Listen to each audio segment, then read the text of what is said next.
ফাহিমা মেয়ের দিকে তখনও অবাক হয়ে চেয়ে রইলেন।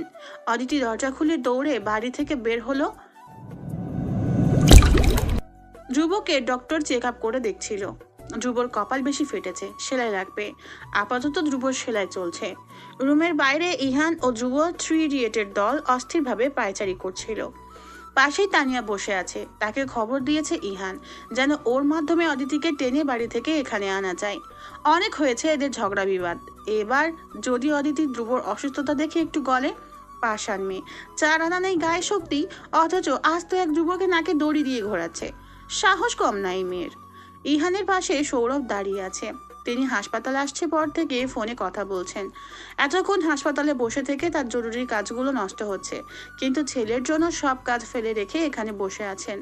যতই ধ্রুব তাকে বাবা না মানুক, তিনি তো ছেলে মানেন।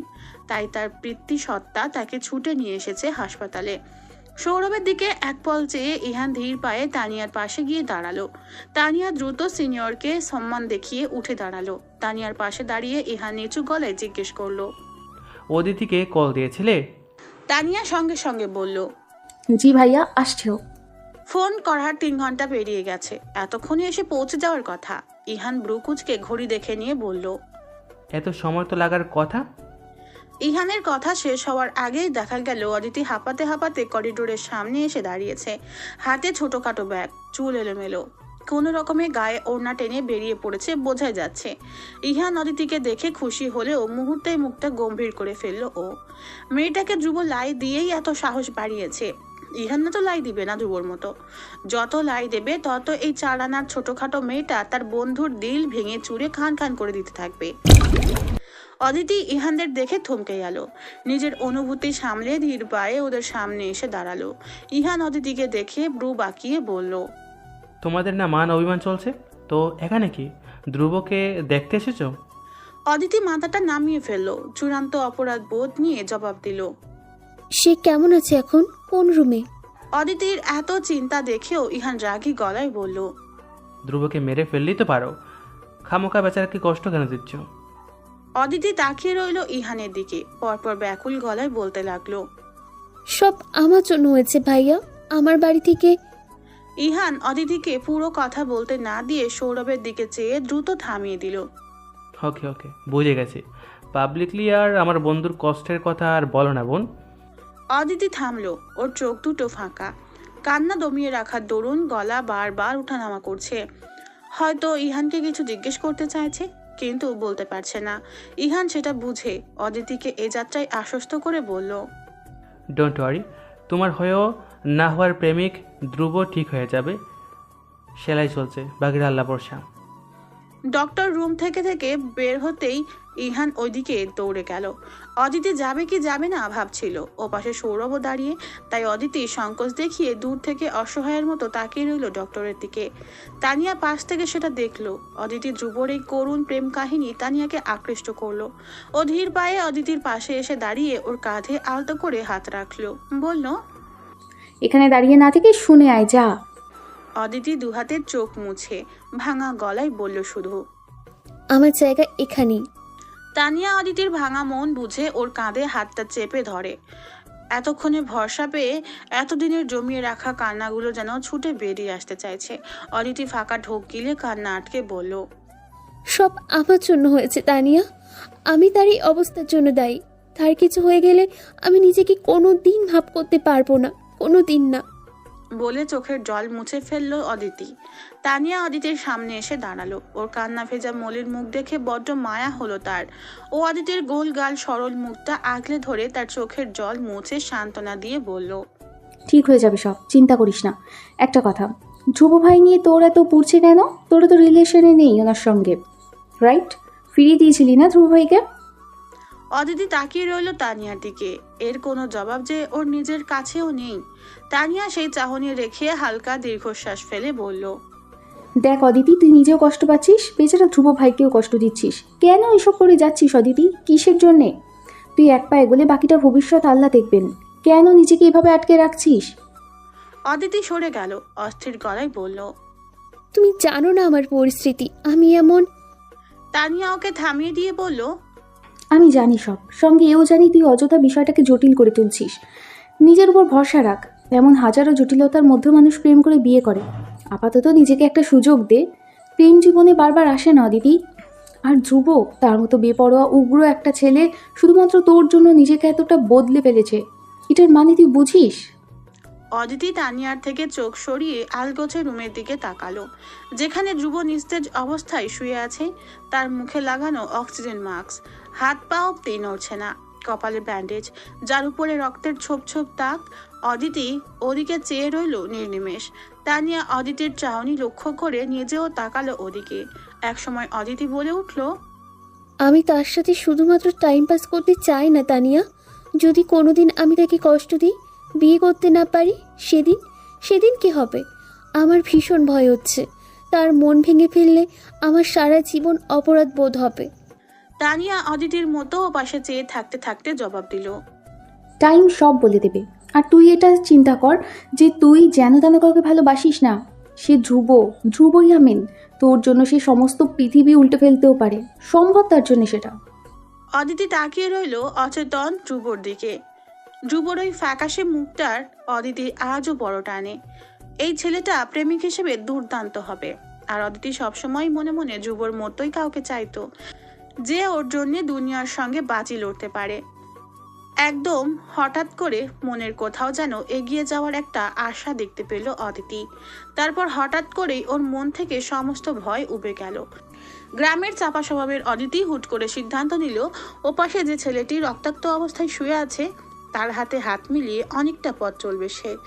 একটা সুযোগ দিবে নিজের জীবনকে, যা হয়ে যাওয়ার হোক। ধ্রুব নামক ওই ছেলেটাকে ফিরিয়ে দেওয়ার সমস্ত পথ অদিতি হারিয়ে ফেলেছে, বরং ওকে আঁকড়ে ধরার পথ খুলে দিচ্ছে একের পর এক। অদিতি অস্থির হয়ে উঠল ওই বকাটে উগ্র ধ্রুবর প্রেমিক সত্তা দেখার জন্যে। কবে সুস্থ হবে ধ্রুব ইয়ামিন? ধ্রুবর জ্ঞান ফিরেছে, এখন টুকটাক কথাও বলতে পারছে। অদিতি এতক্ষণ ধ্রুবর ওই রুমটার সামনে চাতক পাখির ন্যায় চেয়ে দাঁড়িয়েছিল, জানালার ওপাশে বেডে বিরক্ত ভঙ্গিতে শুয়ে থাকা ওই ছেলেকে এক নজর দেখার জন্যে। এখন এক পা অব্দি নড়েনি জায়গা থেকে। ধ্রুবর জ্ঞান ফিরতেই 3 ইডিয়টসের গ্যাং দৌড়ে ধ্রুবর রুমে ঢুকে পড়েছে। ধ্রুব আর ওদের মধ্যেই টুকটাক কথাবার্তা চলছে, যা জানালা দিয়ে দেখতে পাচ্ছে অদিতি। ধ্রুবর কপালে ব্যান্ডেজ, ওর মুখ চোখ ভয়াবহ গম্ভীর। বন্ধুদের কোনো কথার বিপরীতে শুধু ধ্রুব হু হাতে উত্তর দিয়ে যাচ্ছে। অদিতি দীর্ঘশ্বাস ফেলে। এত বড় অ্যাক্সিডেন্ট করেও এই ছেলের মাথা ভর্তি রাগ এখনো থেকে গেছে, নড়চড় হয়নি একটুও। সৌরভ ইয়ামিন ডাক্তারের সঙ্গে কথা বলতে গেছেন। মূলত তিনি সবার আগেই ধ্রুব রুমে ঢুকতে চেয়েছেন, কিন্তু সাহস হয়নি। ছেলে আবার হাসপাতালে ভর্তি মানুষের সামনে অপমান করে বসলে লজ্জায় মাথাটা কাটা যাবে তার। সৌরভ ইয়ামিন ওপাশে আসতেই অদিতি ওড়নার আড়ালে মুখ লুকিয়ে ফেলল। উনি চোখের আড়াল হতেই মুখ থেকে ওড়না সরিয়ে অদিতি ওভাবেই দাঁড়িয়ে রইল। জানালা দিয়েই যতটুকু ধ্রুবকে দেখা যাচ্ছিল সেটুকু দেখেই যেন তার তৃষ্ণা নিবারণ হচ্ছিল। ধ্রুব কথা বলার ফাঁকে হঠাৎ করে জানালার বাইরে তাকালো। অদূরে অদিতিকে দেখে ও বিস্ময় নিয়ে আবারও ভালোভাবে তাকালো। ওটা ওটা অদিতিই তো। ও ও এখানে কি করছে? রাজন সেই কখন থেকে বক বক করছে। ভাই, আমার মনে হচ্ছে এই অ্যাক্সিডেন্ট প্ল্যান মাফিক হয়েছে। আপনি একবার জাস্ট বলেন, আমরা খোঁজ নিয়ে দেখতাছি। অদিতি এখানে কি করছে? ধ্রুব হাত উঁচিয়ে রাজনকে থামিয়ে দিয়ে জানালার দিকে চেয়ে ভ্রুকুচকে বলে উঠল। রাজন, সুমন, ইহান ধ্রুবর দেখা দেখি জানালার দিকে তাকালো। অদিতি ওদের তাকানো দেখে চমকে উঠে দ্রুত মুখ লুকিয়ে অন্য পাশে তাকালো। ধ্রুব যেভাবে তাকিয়ে আছে ওর দিকে, যে কোনো মুহূর্তে খেয়ে ফেলবে যেন। ইহান চোখ সরালো, ধ্রুবর দিকে ফিরে অত্যন্ত স্বাভাবিক স্বরে বলল, আমি এনেছি। ধ্রুব ভ্রু কুচকে ফেললো। ইহানের ছেলে মানুষিতে চূড়ান্ত বিরক্ত হয়ে বলল, ওকে কেন ডেকেছিস? জানিস ওর পরিবারের কথা, তারপরেও ডেকে আনলি। ওরা যদি কিছু সন্দেহ করে? ইহান ধ্রুবর এখনো অদিতির প্রতি এত আহ্লাদীপনায় রেগে গেল। চেতে উঠে বলল, করলে করবে, তোর এত চিন্তা কেন?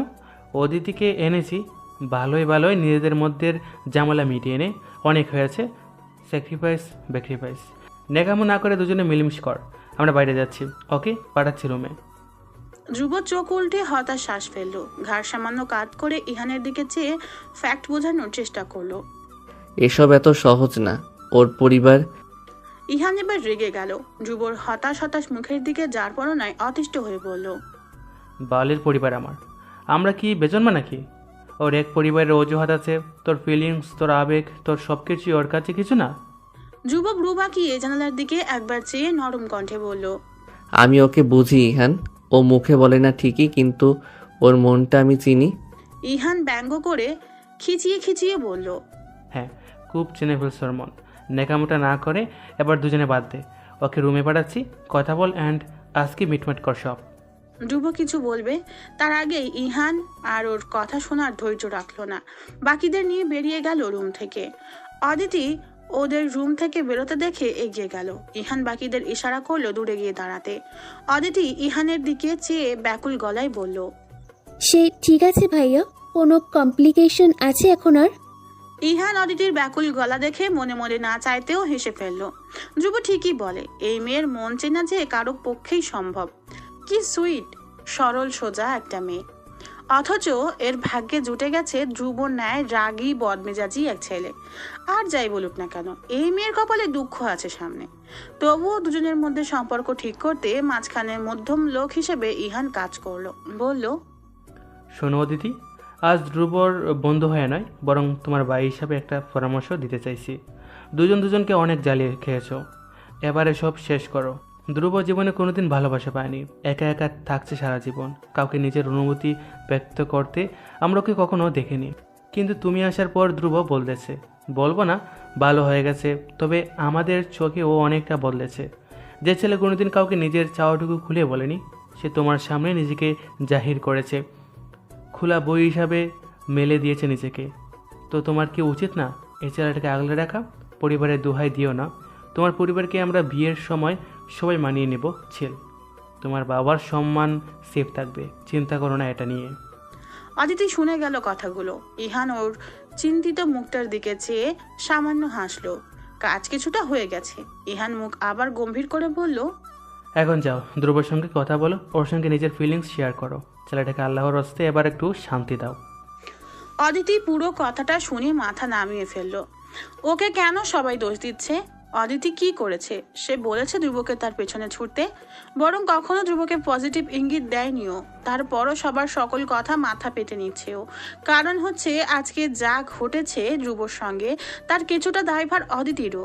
ও ছোট করে উত্তর দিল, আমি ভেবে দেখেছি ভাইয়া। ইহান শুনে দীর্ঘশ্বাস ফেলল। এই মেয়েটাকে নিয়ে চিন্তার শেষ নেই তার। শেষ মুহূর্তে এই মেয়ে তাদের এক সকল চেষ্টায় ভেস্তে দিতে পারে, বলা যায় না। ইহান বলল, আঙ্কেল এখানে নেই, আমি ওনাকে আধা ঘন্টা আটকে রেখেছি। তুমি যাও, কথা বলো ওর সঙ্গে। অদিতি মাথাটা হালকা নাড়িয়ে সায় দিল। ইহান ধ্রুবর রুমের দরজা খুলে অদিতির ভেতরে যাওয়ার ইশারা করলো। অদিতির রুমের সামনে কম্পিত পায়ে এসে দাঁড়ালো, মাথাটা নামানো ওর। ধ্রুব তীক্ষ্ণ চোখে বিছানায় শুয়ে অদিতিকে দেখে যাচ্ছে। সরলের মুখটা আজ বড্ড বিচলিত, দ্বিধান্বিত। ধ্রুব সেভাবেই বসে থাকলো। ইহান অদিতিকে ভেতরে ঢুকিয়ে ধ্রুবকে পেছন থেকে ইশারায় বলল, অল দ্য বেস্ট। ধ্রুব ইহানের থেকে চোখ সরিয়ে আবার অদিতির দিকে তাকালো। অদিতি ধীর পায়ে রুমে ঢুকলো। ততক্ষণে ইহান দরজা লাগিয়ে বেরিয়ে গেছে। অদিতি আশেপাশে চেয়ে দেখলো, ভুলেও ধ্রুবর দিকে তাকাচ্ছে না। না হলে আজ ধ্রুবর এহেন করুণ অবস্থা দেখে অদিতি এখানেই কেঁদে ফেলবে। ও আস্তে করে হেঁটে ধ্রুবর পাশে গিয়ে দাঁড়ালো। ধ্রুব কোনো কথা বলল না, বরং দেখতে লাগলো কিভাবে ধীরে ধীরে অদিতি একটু একটু করে ধ্রুবর দিকে এগিয়ে আসছে। অদিতি ধ্রুবর থেকে বেশ দূরে এসে থামলো। ধ্রুবর দিকে এতক্ষণে মাথা তুলে চেয়ে ওর ব্যান্ডেজটা একবার কাতর চোখে দেখলো। ব্যান্ডেজ দেখতে দেখতে তারপর ধীর গলায় প্রশ্ন করলো, ব্যথা আছে এখনো? ধ্রুব ওর আতঙ্ক ভরা ব্যথাতুর মুখের দিকে চেয়ে ঠান্ডা গলায় উত্তর দিল। ভীষণ পেইন হচ্ছে। অদিতি সঙ্গে সঙ্গে থমকে গেল, মাথা তুলে ব্যাকুল হয়ে ধ্রুবর দিকে এগিয়ে গেল। অস্থির হয়ে উঠলো যেন মুহূর্তেই। ডাক্তার ডাকবো? ডাক্তারের নাম কি? কোন ফ্লোরে গেলে পাবো? অদিতির চিন্তাগুলো আজও ধ্রুবকে শান্তি দিচ্ছে ভীষণ। ধ্রুব ওর দিকে চেয়ে হালকা স্বরে বলল, দূরে থেকে দেখলে ব্যথা ফিল করা যায় না অদিতি, তার জন্যে কাছে এসে বসা লাগে, আলতো করে মাথায় হাত বুলিয়ে দেওয়া লাগে, অ্যান্ড চোখে চোখ রেখে কথা বলা লাগে। অদিতি তাকিয়ে রইল, গলা কাঁপছে প্রায়। ও ধ্রুবর কথা মতো আস্তে করে ওর পাশে বিছানায় বসলো। ধ্রুব অদিতির দিকে চেয়ে রইল। অদিতি দোনামনা করছে ভীষণ। ধ্রুব দেখলো ওর হাত কাঁপছে, অনবরত ঘষছে নিজের দুই হাত, ঘামছে ভীষণ। ধ্রুব সেটা নজরে রাখলো, স্বাভাবিক গলায় বলল, যা বলার আছে বলে ফেলো, আমি শুনবো। অদিতি উত্তর দিল না। অনেকক্ষণ হলো। ধ্রুব চোখ উল্টে এ পর্যায়ে হতাশ শ্বাস ফেলল। সব আশার উপর এই মেয়ে বারবার পানি ফেলে দিচ্ছে। সে চোখ দুটো অদিতির দিকে ছড়িয়ে অন্য পাশে চেয়ে বিরক্ত ভঙ্গিতে নড়ে চড়ে পড়ল। বাদ দাও, বলা লাগবে না। ডাক্তার ডাকো, আমার পেইন হচ্ছে মাথায়। অদিতি অসহায় চোখে তাকালো ধ্রুবর দিকে। ও তো বলতে চায় যা ধ্রুব ওর মুখে শুনতে চায়, কিন্তু জীবনে এসব কথা অদিতির কাউকে বলেনি, না বলতে শুনেছে। কিভাবে তুলে এসব কথা ও জানে না। ধ্রুব সেদিন এই কথাগুলো এত স্পষ্ট সরাসরি কিভাবে বলে ফেলেছিল, ও কেন পারছে না বলতে? ধ্রুব অদিতির বিচলিত এলোমেলো চাহনি দেখে দীর্ঘশ্বাস ফেলে বলল, তুমি নিজে যেদিন চাইবে এসব সেদিন বলো। কারোর প্রেশারে এসে বলাটা জাস্ট ইউজলেস। আমি কিছু মনে করছি না, তুমি সময় নাও, থাকো নিজের মতো। অদিতি এবার অস্থির হয়ে ব্যাকুল গলায় হঠাৎ বলে ফেলল। আমি চাইছি। ধ্রুব ব্রু কুচকালো, বলল, কি চাইছো? অদিতি নিচু গলায় উত্তর দিল। আপনি যা চাইছেন। ধ্রুব এতক্ষণে মনের ভিতর স্বস্তি পেল যেন। মজা নিচ্ছে অদিতির এসব কাজে। তবুও মুখে গম্ভীর রাগী ভাব ধরে রেখে জিজ্ঞেস করলো, আমি কি চাইছি? অদিতি ব্রুকুচকে অধৈর্য হয়ে বলল। জানেন না আপনি এতদিন কি চাইছিলেন? ধ্রুব ব্রু বাঁকিয়ে ঠোঁটে হালকা হাসি রেখে অবুঝের মতো করে বলল। কি চেয়েছি আমি এতদিন? অদিতি এ যাত্রায় বিরক্ত হলো ভীষণ। ইচ্ছে করে এগুলা করছে ওর সঙ্গে। ও চূড়ান্ত বিরক্ত হয়ে বলতে চাইলো, কি চেয়েছেন জানেন না আপনি? ধ্রুব মিটমিট হেসে ফেললো অদিতির আচরণে। পরপর অদিতি ওর দিকে তাকাতে মুখটা আবার গম্ভীর করে বাচ্চাদের মতো মাথা নেড়ে বলল, হুম, আই ডোন্ট নো তুমি কিসের কথা বলছো। তুমি মুখে বলো কি চেয়েছি আমি। অদিতি এবার চূড়ান্ত বিরক্ত হয়ে উঠল। এমনিতেই এসব কথা মুখে বলার মতো না, তার উপর ধ্রুব এভাবে মজা নিচ্ছে। ও মুখটা অন্য পাশে সরিয়ে তারা গলায় বলল, লাগবে না বলা, বাদ দিন। ধ্রুব এবার সিরিয়াস হলো। অদিতির ঘুরিয়ে রাখা মুখটার দিকে অপলক চেয়ে ডাকলো, অদিতি। অদিতি ওর দিকে তাকালো, চোখগুলো টলমল করছিল ওর।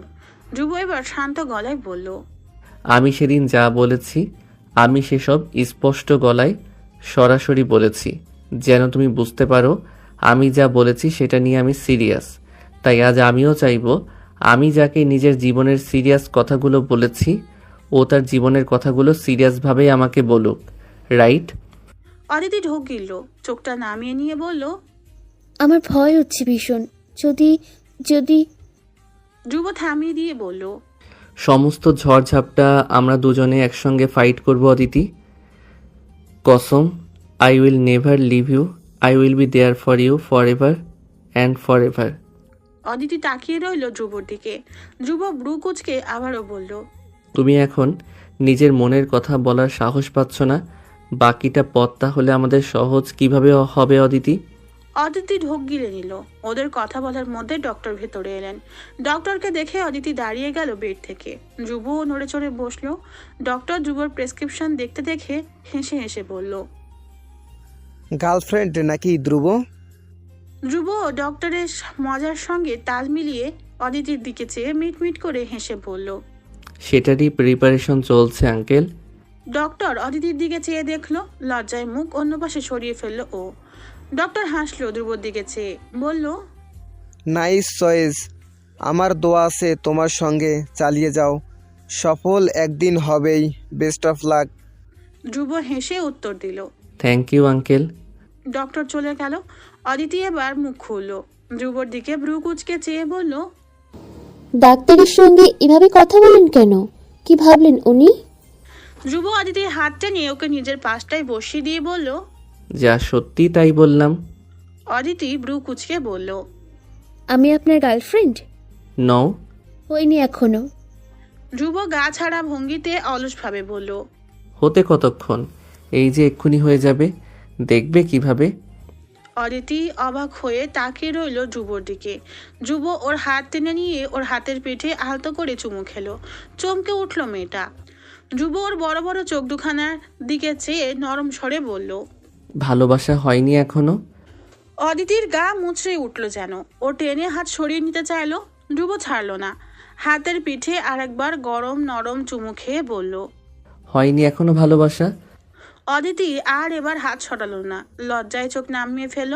ধ্রুব ওর নামিয়ে রাখা চোখের দিকে চেয়ে চেয়ে হাতের পিঠে আরও একটা চুমু খেলো, এবার ভীষণ গভীরভাবে।